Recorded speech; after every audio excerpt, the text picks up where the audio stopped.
Hello and welcome to a very special episode of Creepin Real. I am Michelle and I'm joined by Lou and Alex today. The reason for a special episode is we are actually talking about the Netflix special docuseries, The Mystery of the Cecil Hotel. I literally don't know what the title is. The Cecil Hotel something? I think it's The Vanishing. Yeah. The Vanishing. The Vanishing. There the you Vanishing go. at the Cecil Hotel. The Vanishing at the Cecil Hotel. So for those of you who are not familiar with the way this part of our segment works, we're going to absolutely spoil this thing. If you haven't watched it and you are interested in watching it without having it spoiled, please go watch it and then come back and watch this. Or if you are too scared to watch it, we got you. We'll just spoil it for you so you don't have to be scared. So The Vanishing at the Cecil Hotel is a docuseries. It is, the reason we're doing it for this show, it is kind of scary, it is kind of spooky, it is a little bit horrifying. And it centers around the disappearance of a 21-year-old Canadian girl named Elisa Lam. So for those who are not familiar with the Cecil Hotel, it is in LA. It is a sketchy, haunted, believed to be haunted hotel. It is located pretty much downtown, but it is right by Skid Row. It's not the nicest of areas. The hotel itself is not the nicest of hotels. It has had countless deaths, murders, overdoses, mysteries in general.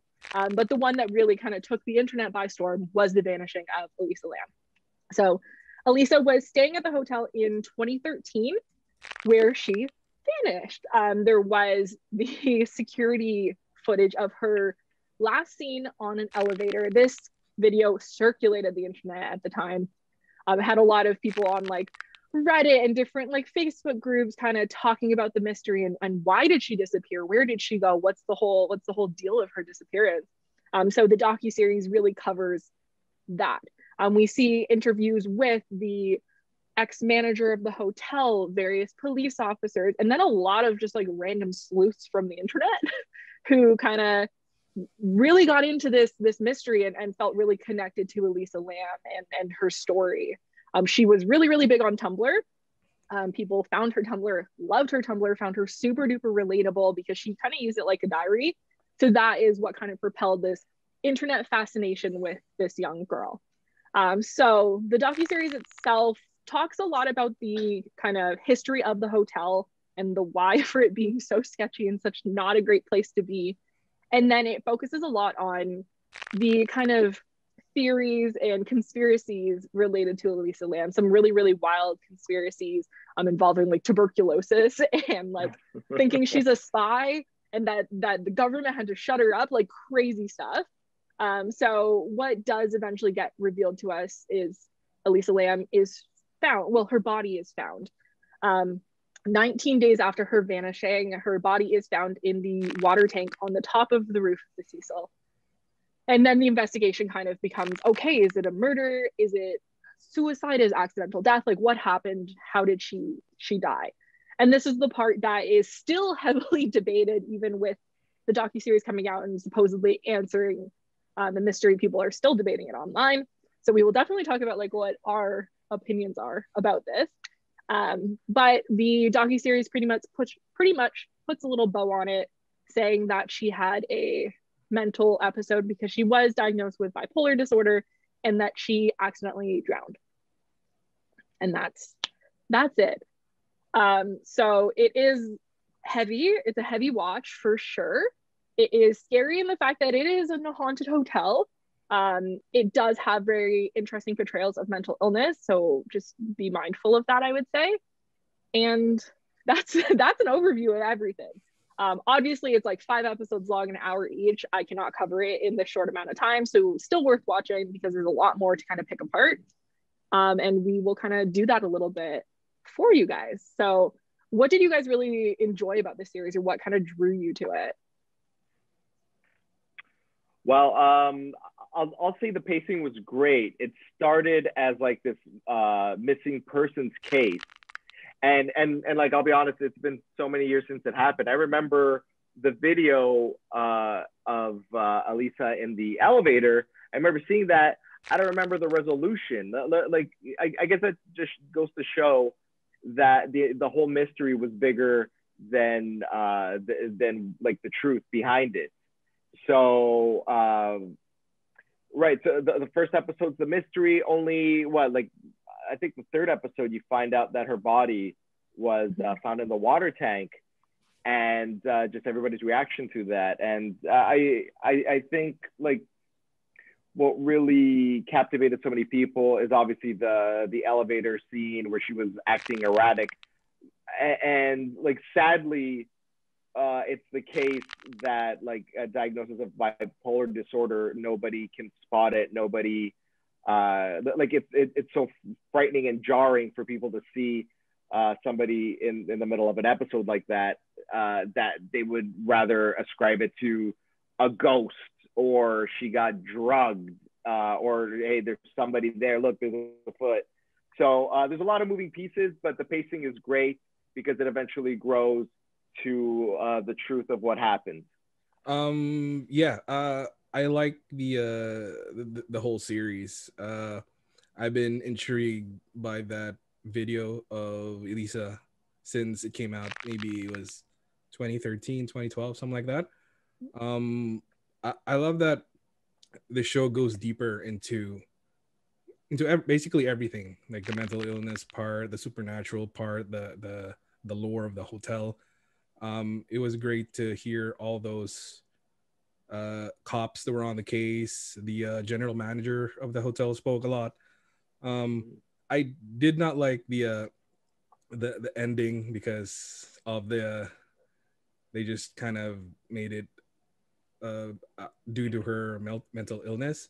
I mean, yeah, it's possible. It's just it for me anyway, because I like the supernatural answer, and it's still kind of debatable. Yes, it's probably because of a bipolar disorder and she just got confused, but supernatural stuff happens all the time. So I love everything about it except maybe just for their ending to it. Well, it's kind of hard to say what I liked about it, because I'll be very honest with you guys. I had reservations about watching it from the get-go. You know what, I'll share with the crew, it's fine. So the person who went missing, Alyssa Lamb, same exact name as my mother, and that's really creepy to me. I won't fully explain why, but yeah, so that did not bode well for me. So already going in, I was already kind of freaked out. The first episode, I finished watching it, and I literally, I shit you not, I couldn't sleep at night because there was just there was so much like suspense and like creepy stuff building that I just didn't know what to do. Like I wanted to watch on to sort of mitigate any stress I was having and maybe have some answers to some of the questions that I was having to like sort of get rid of that creepy feeling. But I was also too scared to watch on. So it was a battle to get through. But I can certainly see why that it would be fun to watch, because it did end up turning out kind of fun to watch and fun to figure out what actually happened to Alyssa Lamb at the end. So I enjoyed it, but it scared the living shit out of me. That's what I'll say. So I think my favorite thing was visually, it was very pleasing. It was super, as Germ said, it was very suspenseful. I thought it was super well done. Oh, I know what I was saying. I was saying how it disappointed me in the sense that I was so invested in it, I forgot it was a true story. So when we finally get to the ending and the realization that it is someone who has not been helped because of their mental illness, who's just like, this poor girl is suffering and that's the reason for everything that's happened, it left me feeling really uneasy and honestly kind of devastated would be the word I would use. And I don't necessarily think that's a bad thing, because obviously we're watching it to feel something, and that was kind of what I felt leaving it. And I don't think I was actually prepared for that to be the resolution. I honestly thought it would be like, oh, and the mystery was never solved, they never came up with anything, and it is what it is. Because that was what I thought it was, because I had looked at the video back in the day and I'd followed along mildly with her case, but not to the point of seeing what the final final decision was in regards to her case. So yeah, it hurt my soul. And that's, so if that's kind of what we enjoyed about it, what would be the thing that you didn't enjoy or you had a little bit of trouble like wrapping your head around or anything like that? Internet sleuths. When I saw that term, I'm like, who the F are you? Like, who are you people? Why do you matter? I'm a YouTuber. Oh, they have to add me to the dictionary because I'm a YouTuber. Who are you, man? Go get rid of that soul patch, dude. Get a real job. Oh, I know the guy you're talking about. Yeah. Like, stop. I mean, it is done on purpose because it goes to show the impact that Elisa had, and how like people took it personally. Like, oh, this is my mystery. I can solve this. I'm gonna read all her Tumblr posts, figure out who she is, figure out what she would do that night, and yeah, like it was it did uncover like kind of a little bit of the I don't know if it's tragedy, but like the patheticness of like a lot of people, of like the normies, let's call them. Yeah, I guess like people build themselves up to be like the saviors, so that like when the answer is revealed that it's like a girl with bipolar disorder who thought she was alone, she like you know, I act like a complete weirdo when I don't think anyone's watching me. Okay, and like I don't have bipolar disorder. Just imagine someone in the middle of an episode, and there's a camera like just in the corner, and like she's just bugging out. And I mean, for lack of a better word, so like people see this and like, ooh, it's a ghost. Ooh, it's a serial killer following, and they get labeled internet sleuths, and that was a little grating, but it was for a reason. It was done for a reason. I'll go next because I agree. And I'm going to add to the fact that the internet sleuths destroyed a dude's life. Like, I don't know how much that landed with you with the whole side story with the punk rock singer Morbid, where they went after this guy who had nothing to do with it. Like, yeah, he, you know, has a vibe, he has a look, he's creepy, whatever. But there's no proof, there's nothing. He provided the proof that he was innocent and nobody took him seriously. Like, there's no, this brings me to like cancel culture and all of these things where like people are just so quick to jump and hate and attack that this poor guy like literally he was talking about considering like taking his life. Yeah, he tried to kill himself. And so suddenly, so then suddenly all these people who are trying to avenge Elisa Lam are literally leading to the death of another innocent person. That's wild to me. And I felt like the documentary kind of skated over that a little bit too much. Like, they didn't land that, I think, the way they could have. Like, this dude almost died because of you idiots on the internet. Like, calm down. The police are there for a reason. Stop. Like, I don't, correct me if I'm wrong, and maybe like one of these internet sleuths is going to tell me, but I don't think they actually contributed a piece of information that the cops didn't already have. So like, you know, there's professionals for a reason, my friends. Like, stop, please. Yeah, the term internet sleuth is kind of a joke in and of itself already, isn't it? Right? Like, and I just want to add to what the both of you are saying. Like, yeah, like when I saw that guy's official title was YouTuber, I was like, oh, great, right? Like, we're going to get all our answers that we need because this man exists. Thank God for this YouTuber. Now, like, I don't mind that people want to help because obviously, like, the police released it out into the public and that's what it was there for because they weren't getting any answers. But the point where they stopped being helpful is when the police said, like, okay, like, literally, this is what happened. She was having an episode and she took herself to the roof, maybe thought it would be a good idea to jump into the water tank. And they just would not accept that. Like, they literally stared evidence in the face and went like, yeah, no, I don't think this is right. I'm pretty sure a serial killer offed her. Or, you know, some like crazy entity that's surrounding this hotel with like eons of history of like creepy stuff happening. Like, that's what got her. that's when they stopped being helpful. And as Michelle said, like, they ruined a guy's life. And it was particularly striking when he was saying, like, he doesn't have motivation to make music anymore. And to be honest, maybe that's a good thing, because his music was really creepy and really horrible. But the one thing that he said that like really made me really upset was when he told everyone that he didn't think anyone apologized. Not one person who came after him gave him an apology. And I think that apology is well deserved, because he had conclusive proof. He wasn't even in the country. Yeah, he was in Mexico, I think, right? Yeah. He had booking at a recording studio at the time, like proving he was there. And like stamps on his passport as well. Like there was evidence that you can't argue conclusive with, proof, like a solid alibi, right?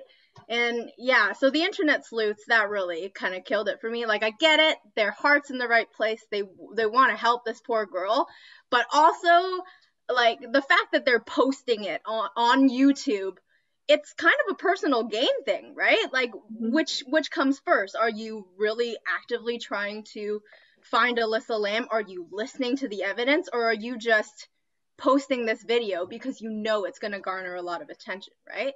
So that to me was pretty shitty too. Sorry, Lee, what? They were doing it for the clout. Exactly. They're doing it for the gram, you know? So that sucked. I hated that. Yeah, I basically kind of agree with all of you. So I have nothing to add to that part. Other than the fact that I'm still kind of in the despite the evidence in my face, I think there's something more than just the mental disorder. So yeah, that's me. But okay, before we get to the theories,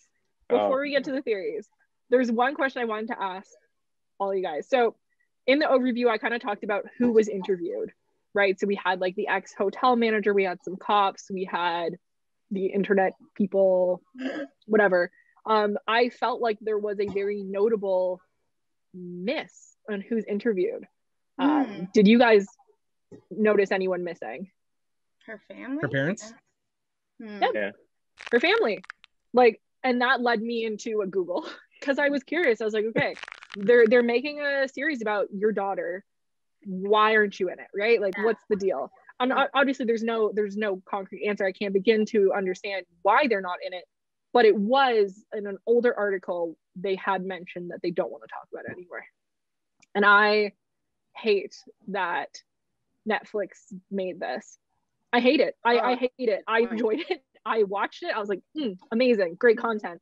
And then I sat there and I felt guilty and I felt terrible, because this poor family is just trying to like live their lives. Like, they didn't want to talk about the fact that she was dealing with her mental disorder. They didn't want to talk about really anything related to her case once it was quote unquote solved. So like, respect their wishes. Because now I can only imagine, because like this family, I did so much Googling, owns a Chinese restaurant in Vancouver. And I guarantee you there's freaking rabid fans going there and just bringing this up. Do you know what I mean? Like it's such a hot conversation topic.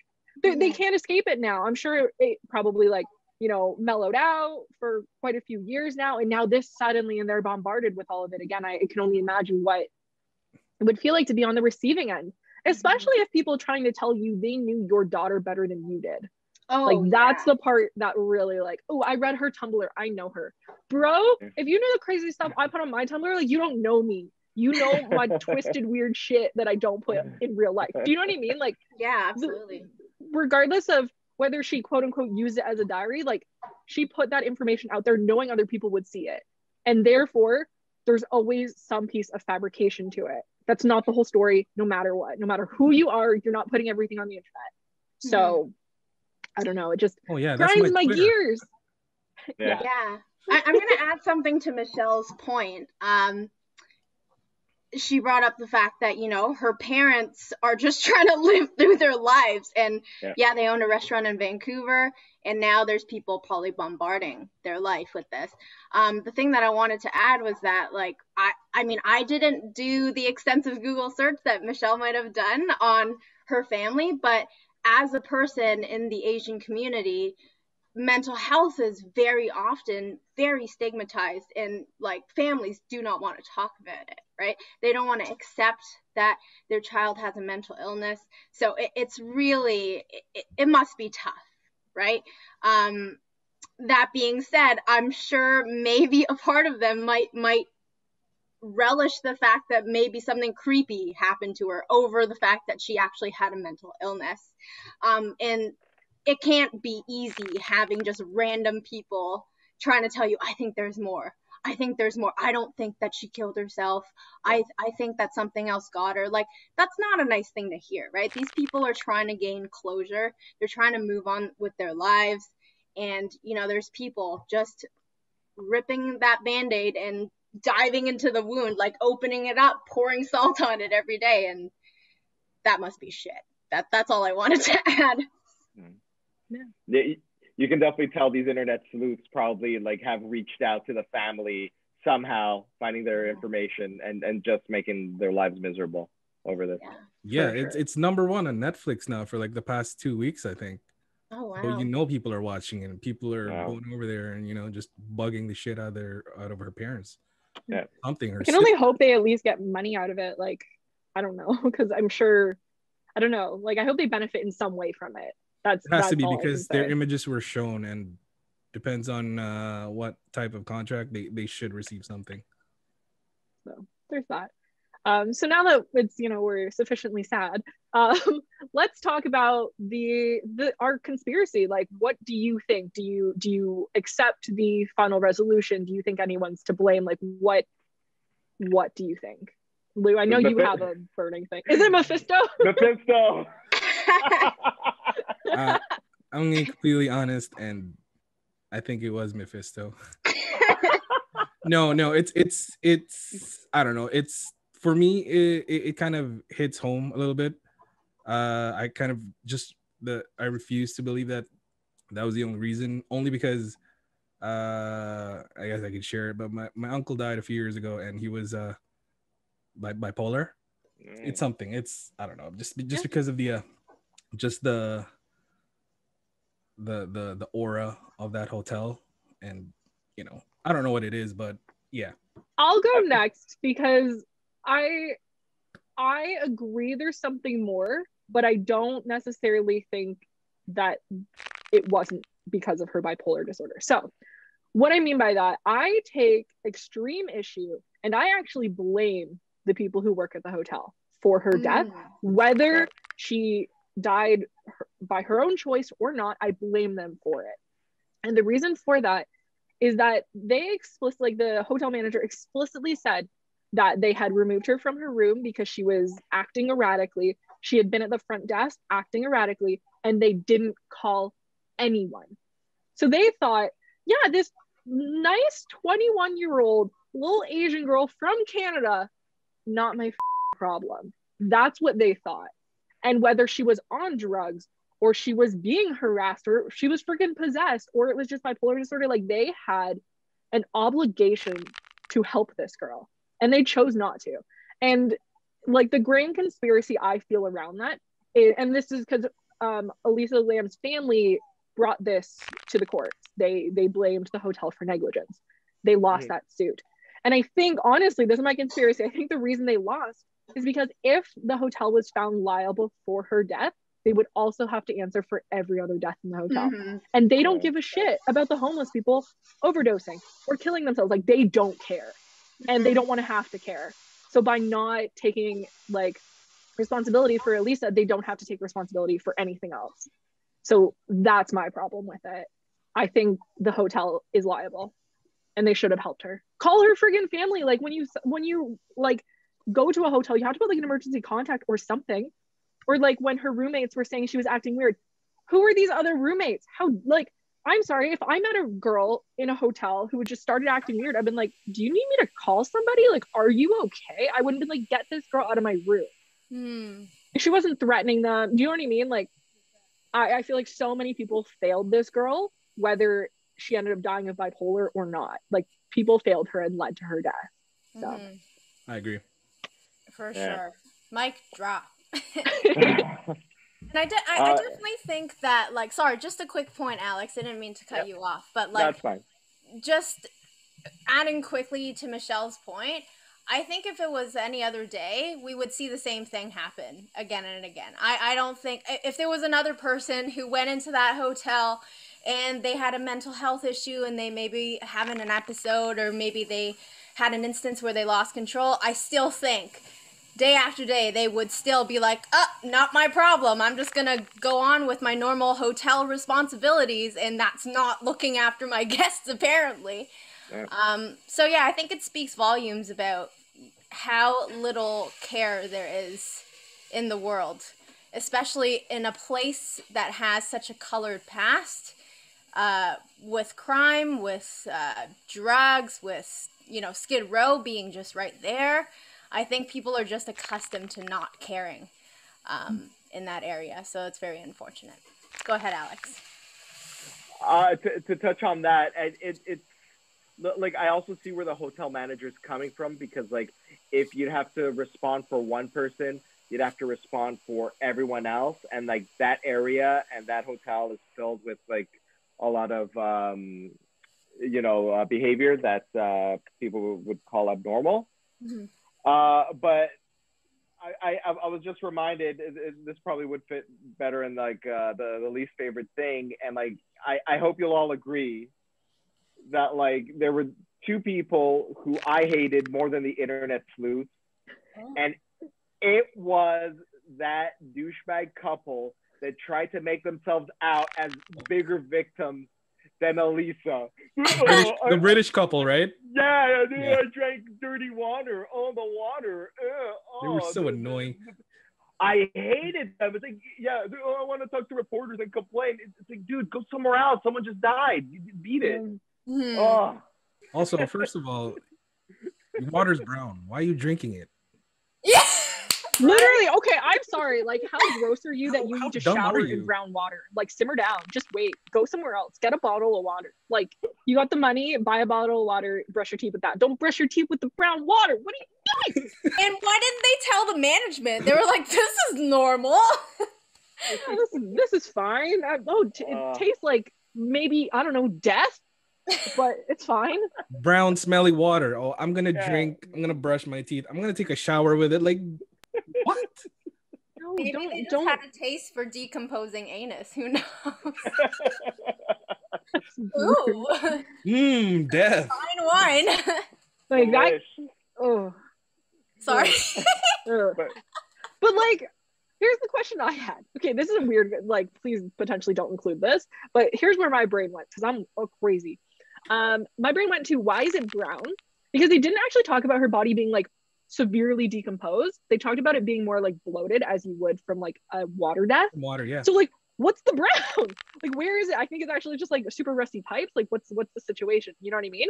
Because her body wasn't fully decomposed. Like, she was floating on the top of the water. So like, that level of decomposition versus that amount of brown water, like something else is happening in the water. The water's technically be blackish. But to kind of jump off of Alex's point, maybe that couple was lying. Maybe the water wasn't even brown. Like they clearly had flair for theatrics. You know, they were ready for the camera. That's what I noticed right away. Like they went right to the. They walked out. Like, ooh, a reporter. Let's. This is our time to be famous. Exactly. We're the victims. Like when they were including their story in like the Netflix thing, and like they interviewed them, like they had like 4 separate scenes. I was like, I don't care. Who are you? You're irrelevant. Get out of here. Like, oh, we were staying here and we didn't know. I was like, okay, good for you. Like, yeah, cool. For sure. I look at them as the villains of the story, to be honest with you. Sorry? I look at those two as the villains of this story. I don't know why, but something about them is like, what? Well, they're capitalizing off of this girl's death, straight up. Like, one thing to go to the reporters in that moment, another thing to be on the Netflix documentary talking about the time you drank dead body water. Like, yeah. I don't know. And I don't know if you guys noticed, but they showed like a clip from an older interview. And they were in that interview too. Yeah.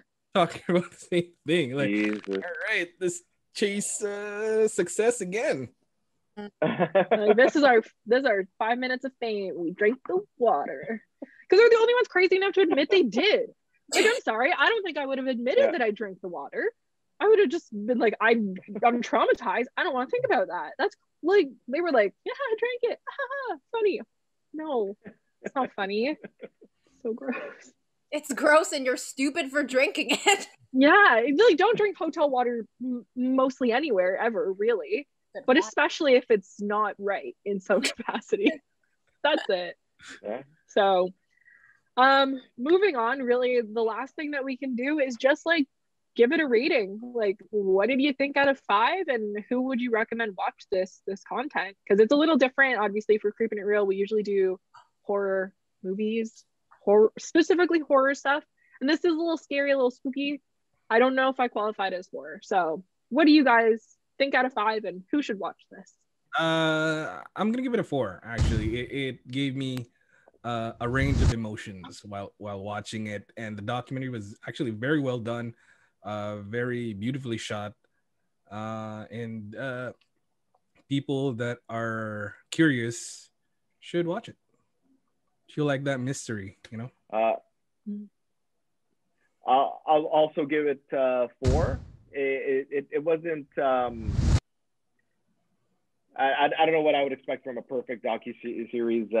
You know, with this as a topic, but I'd recommend it to like people who like murder mysteries, but not like the CSI types where like there's a killer and you're investigating a killer. So that sort of stuff is definitely missing from this docuseries. But yeah, it's a little more about like socio-economic issues of Skid Row and you know, mental health issues. Yeah, I would give it maybe a 3.5. Just going off of what Alex was saying there, like I also agree that it's not really like a real true crime doc kind of series. It is more of an exploration into mental illness, because that's kind of how it concluded. But I also think they weren't careful enough, in my opinion, about kind of, sorry, I'm like losing words here. They didn't mold it correctly, in my opinion. They weren't sensitive enough about the fact that it was truly should be a doc that focused about mental illness, and instead kind of the creepy stuff leading up to her death kind of took precedence over everything. And I thought they should have done that a little bit better, because this is how she was concluded to have lost her life. So for that reason, I'm going to give it a 3.5. Excellent discussions about Skid Row and economic crises and inequity and injustice in that area, because there was a lot of that. So good for exploring that. But otherwise, yeah, 3.5. I'm copying Germ. 3.5 as well. I think I would have loved if they'd done an additional episode focusing on the mental health aspect.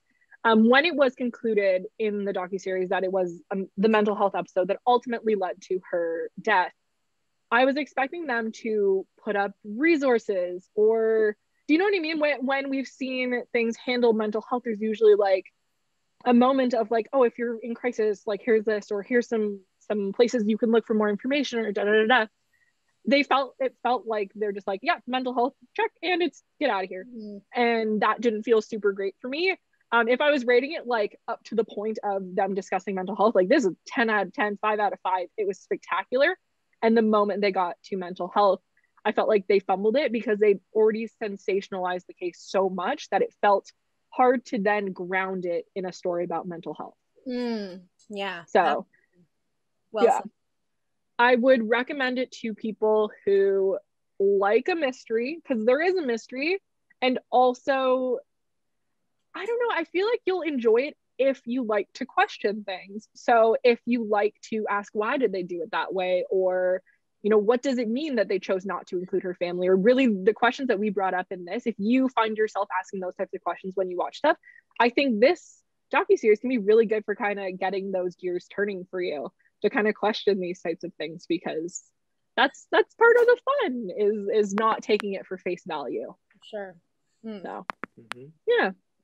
So thank you guys so much for joining me. We had a late edition of Germ, who I didn't get to introduce. This is Germ. Obviously, you all know her. So I've been Michelle, of course, joined by Lou, Alex, and Germ. This has been Creepin' It Real. Definitely leave us a comment if you've watched this, or if there's anything else you want us to watch or talk about. And yeah, thanks so much for watching. We'll see you in the next one. Bye.